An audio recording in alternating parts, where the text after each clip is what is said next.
One day I had a choice if I should hang out with my friends or go to the after-school program.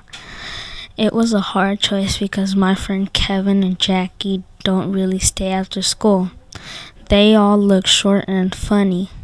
We like to play football, so I went to the park to play football. I came back and my mom was there. I felt I made the right choice because I finished my homework. I also felt good because I did all my homework and I wouldn't have any missing homework. I learned it's okay to hang out with your friends as long as you do your work.